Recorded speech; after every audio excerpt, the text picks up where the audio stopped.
अन एक मुखान बोला बोला जय जय हनुमान, एक मुखान बोला बोला जय। सांगली जिल्ह्यातील मिरज तालुक्यातील सलगरी नगरीत भक्तिभाव आणि वैदिक मंत्रोच्चाराच्या साक्षीने उभारली जात आहे 55 फुटाची भव्य दिव्य आणि मनमोहक श्री हनुमान मूर्ती। शुक्रवार 10 ऑक्टोबर पासून ते मंगळवार 14 ऑक्टोबर पर्यंत भव्य प्राण प्रतिष्ठा महोत्सव, देवतांच्या मूर्त्यांचं नगर प्रदक्षिणा, ढोल ताशांचा गजर, रथ, उंट, घोडे, प्रवचन, शिवकीर्तन, पंचाचार्य कलश पूजन, सामुदायिक हनुमान चालीसा पठण, हवन, आरत्या आणि मुख्य आकर्षण सोमवारी 13 ऑक्टोबर रोजी 10 वाजता सद्धर्व सिंहासनाधीश्वर श्री श्री श्री 1008 जगद्गुरु सिद्धलिंग राजदेशी केंद्र शिवाचार्य महास्वामीजी उज्जैनी महापीठ महास्वामीजींच्या शुभ हस्ते श्री हनुमान मूर्तीची प्राण प्रतिष्ठा, आकाशातून हेलिकॉप्टर मधून पुष्पवृष्टी आणि हजारो भक्तांच्या उपस्थितीत धर्मसभा, आशीर्वचन आणि कीर्तनाचा दिव्य सोहळा। स्थळ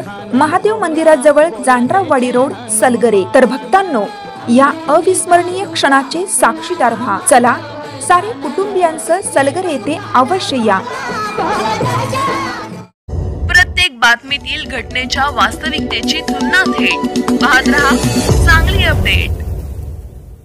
मिरज तालुक्यातील परिसरात उभारण्यात आलेल्या 55 फुटी भव्य मोठ्या हनुमान मूर्तीच्या प्राणप्रतिष्ठा सोहळ्याला आज दिनांक 10 ऑक्टोबर पासून सुरुवात झाली असून या सोहळ्याच्या निमित्ताने परिसरात भक्तिमय वातावरण निर्माण झाले आहे।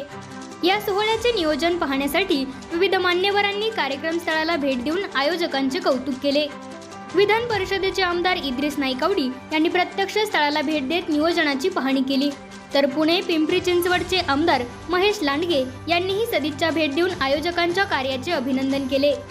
5 दिवस चालणाऱ्या या प्राणप्रतिष्ठा महोत्सवात विविध धार्मिक कार्यक्रम, कीर्तन, भजन, सांस्कृतिक उपक्रमांचे आयोजन करण्यात आले असून दररोज मान्यवर पाहुण्यांच्या भेटीमुळे सोहळ्याला विशेष उत्साह प्राप्त होत आहे।